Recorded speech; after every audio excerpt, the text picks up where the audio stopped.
Hola. My name is Chris Gorman, and I am 28 years old. I hail from Foxborough, Massachusetts, and I'm as straight as an arrow. Kidding. I'm a gay man. A very proud, out, happy gay man. I have not always been like that. Grew up in a very small town. Foxborough population was like 15,000 or so, at least it was back in the 80s, and very little diversity. I had never known any gay people when I was younger. You know, one of the first stories I remember hearing about gay was my mother and I. We had this conversation. We've always been really close. Shocking. Very trite there. But, you know, I love her to death. But we've always been very close. And I remember as a little boy, we were having a conversation in the car, and I asked what gay was, and she explained it to me, and she told me what it was, and that it was okay, but I didn't want to be that. It wasn't for me, and it was something that would upset my dad, because my dad had a friend when he was younger, and this friend turned out to be gay, and my dad never spoke to this friend again. So, you know, we had that conversation when I was probably 7 years old, and that haunted me for about 20 years. I've been gay for as long as I can remember.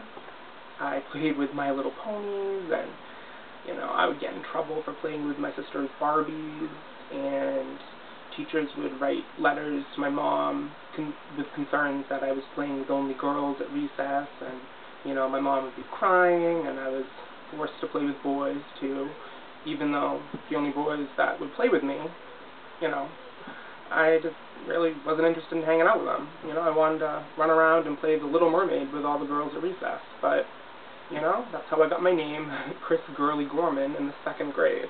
That was the first. That was kind of the start of it all for me, with, you know, bullying, whatnot. Elementary school was nothing compared to middle school. Middle school was pretty much a war zone, kill or be killed. So throughout middle school, you know, I had a lot of good friends, you know, all the guy friends.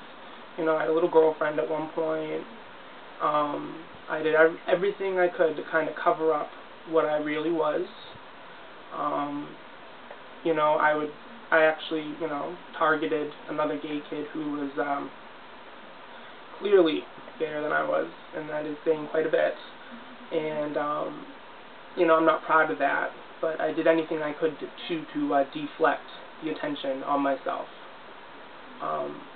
Bullying is very real, especially in middle school, especially when, you know, these hormones are just kicking in and everyone is self-conscious, everyone has braces and acne, and, you know, bodies are changing, and it's a really rough time for most kids, and, you know, no one wants to be the target.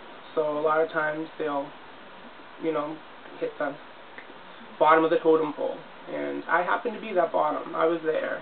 So, you know, I got out of middle school, went and started high school in the 8th grade. I was a little young then. They don't start high school in the 8th grade in Foxborough anymore, thank God. It was a stupid thing to do, where we were all too young. But 8th grade was the worst year of my life. 8th grade was the year that, you know, all my friends, they all went to different high schools, private high schools. My family couldn't afford that, so I stayed in public with these kids who I grew up with, who hated me because I was different, and they let me know that every single day. And I remember this one lunch period, I would say probably maybe February or March of my year in 8th grade. I was sitting with a few kids who I barely knew. I wasn't friends with like practically anybody that year, and all these boys who I was in classes with all day long, and we always had the same lunch. And they had been targeting me since in 7th grade. They started throwing apples at me, and, you know, fag and homo and everything. And this lasted the entire lunch period, you know. They were throwing lunch meat, apples, whatever. And at the end of lunch period, a few of them got up, came over to my table, and proceeded to spit all over me. And I, didn't do anything. They were, it was like 5 against 1. They were, they were the cool kids, and I was nothing at that time. So I thought. The next period, I had study hall, and I proceeded to write out a letter. This letter was kind of geared to, make them feel bad about what they did to me.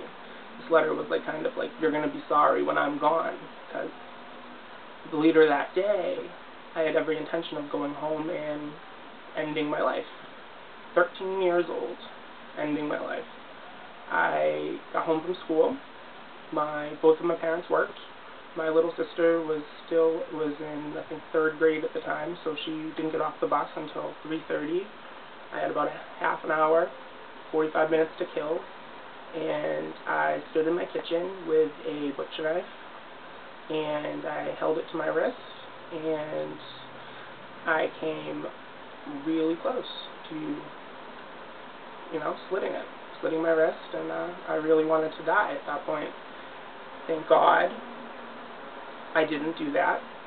Thank God I mustered the strength to kind of carry on and, live another day, and I kept going. And every day I would go back and the bullies would be there and it would be horrible, but I never got to that point that I was that day in my kitchen with that butcher knife. I never got to that point again. Life goes on, and all of a sudden, high school's over, and then you're going your own way, maybe college, maybe you're going to a city, maybe you're doing whatever, you start working. It doesn't matter. My point is, it gets better, and suicide is so permanent that it's not worth it. It hurts your family, it hurts your friends, it hurts everybody. You're letting these bullies win by doing that. You're selling yourself short. 13 years old, life gets better. I promise you life gets better. I came out my senior year of high school to a few of my closer friends. Throughout high school I started getting more involved. Drama, student council. I was this insane activities person trying to get into college. And, busy. I had a lot of good friends at that point, and I started coming out to them. I came out to my mother my senior year of high school. She was crying, I was crying. It was really scary because, going back to when I was 7 years old, whatever, hearing that my dad totally turned away on his good friend who, just because he was gay, I was terrified that my parents were going to throw me out and they wouldn't help me go through college, and I would be out on the streets and have nowhere to go. That was my biggest fear for the longest time. And I came out to my mom, and it was okay. We both agreed that we wouldn't tell my dad right away. We went to therapy together, which was hell, to say the least, but I did it for her. And I ended up going to Salve Regina University in Newport, Rhode Island. I started my freshman year, 2001. Very small Catholic school, very much like Foxborough. No diversity, really. It was pretty much the same thing as my high school experience, only this time I was older, and I started over. I was able to let people know me without any baggage, nothing. I lived with 3 straight guys my freshman year, never expected that, and we became great friends. And I ended up coming out early on, my freshman year of college, to everybody, and a lot of those guys, they were all straight. I was one of the only gay kids at Salve, in my year anyways, that I know of. And a lot of those straight guys. You know, I was their first gay experience. They had never really been friends with a gay guy before, and it was really cool to kind of be able to show them that, you know, it's not bad, and we're not bad, crazy, you know, sex-driven maniacs. Some of us are, but the majority of us are normal kids just going to class, trying to get through another day.